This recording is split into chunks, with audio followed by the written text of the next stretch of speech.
우리 행동의 90%는 무의식에 의해 이루어지고 의식에 의한 행동은 고작 10%밖에 되지 않는다고 합니다. 무의식은 자신도 알지 못하는 마음의 거대한 부분입니다. 무의식은 빙산의 일각과 같습니다. 무의식의 창고에는 거의 대부분 어린 시절의 경험들이 쌓여 있습니다. 무의식은 우리도 모르게 인생을 좌지우지합니다. 그러므로 우리가 주도적으로 인생을 살려면 자신의 무의식 세계를 파악할 필요가 있습니다. 무의식 속에는 표현하기 어려운 감정이나 충동들이 억압되어 있습니다. 이러한 감정들을 처리하지 않고 계속 무의식 속에 품고 있으면 우리 삶은 어떻게 될까요? 때때로 돌발적으로 그 감정이 분출됩니다. 어떤 사람이 직장에서 억울한 일을 당했습니다. 하지만 분노의 감정을 감추고 고용주에게 굽실거렸습니다. 그 사람은 집에 돌아와서 별것도 아닌 일로 아내와 아이들에게 고함을 지르며 화풀이를 했습니다. 그리고는 자신의 행동을 후회했습니다. 우리는 대화 중에 흥분하거나 말을 많이 하다 보면 가끔 의도하지 않았던 말을 하고 당황할 때가 있습니다.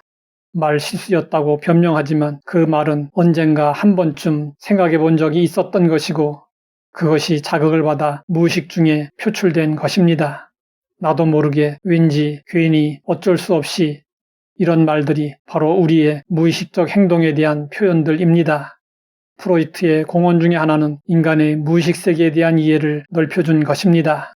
그는 말실수는 무의식의 욕구를 드러낸 것이라고 했습니다.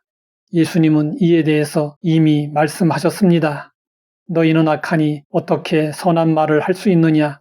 이는 마음에 가득한 것을 입으로 말함이라. 선한 사람은 그 쌓은 선에서 선한 것을 내고 악한 사람은 그 쌓은 악에서 악한 것을 내느니라. 마음에 가득한 것이 말로 표현된다는 것입니다. 여기서 마음은 감추어진 무의식을 의미합니다. 말이 거친 사람은 마음에 분노가 있기 때문이고 부정적으로 말하는 사람은 마음이 어둡기 때문이고 과장되게 말하는 사람은 사람들에게 무시당할지도 모른다는 두려움이 있기 때문입니다. 자랑하기 좋아하는 사람은 자존감이 부족하기 때문이고 음란한 이야기를 늘어놓는 사람은 청결하지 못하기 때문이고 항상 비판적인 말을 하는 사람은 비통함이 있기 때문입니다.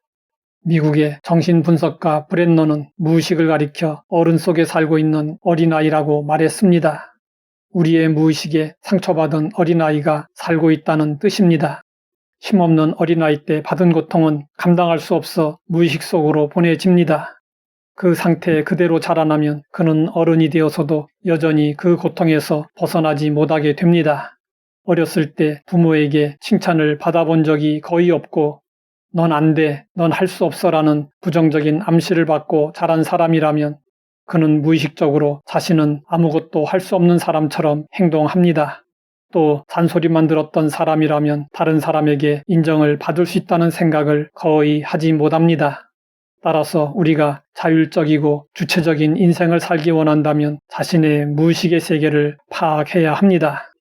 무의식을 의식화하는 만큼 우리는 자기 자신을 통제할 수 있고 자신도 모르게 돌발적으로 행동하는 악순환을 끊어낼 수 있습니다.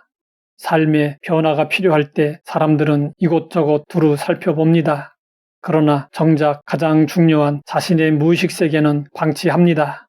정말 변화를 원한다면 이제라도 내면의 치유를 위해 상처 입은 자신을 마주하는 용기를 가져야 합니다. 내면의 치유는 상처의 노출과 직면으로부터 시작됩니다. 이도훈 작가는 수필지 무색꽃에서 아프고 고통스러웠던 어린 시절의 경험을 그대로 드러내고 직면했습니다. 그리고 그 상처와 아픔을 스스로 치유하는 모습을 보여주었습니다. 그는 진실에 위반해서 아픈 기억을 드러내며 이렇게 말했습니다. 어린 시절의 기억은 쉽사리 잊히지 않는다. 내 안에는 여전히 동굴 같은 어둠 속에서 울음을 터뜨리는 또 하나의 내가 있다는 것을 안다.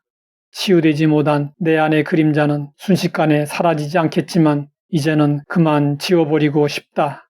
동굴 같은 어둠은 프로이트가 말한 무의식의 세계를 떠올리게 하고 내 안의 그림자는 칼융이 말한 그림자를 언급한 것으로 생각됩니다.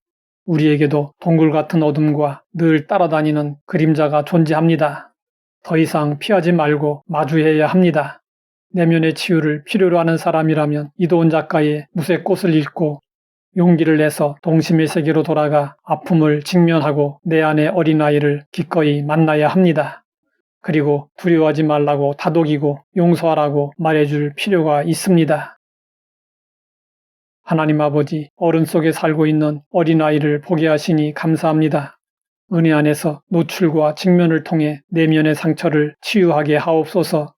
예수님의 이름으로 기도드립니다.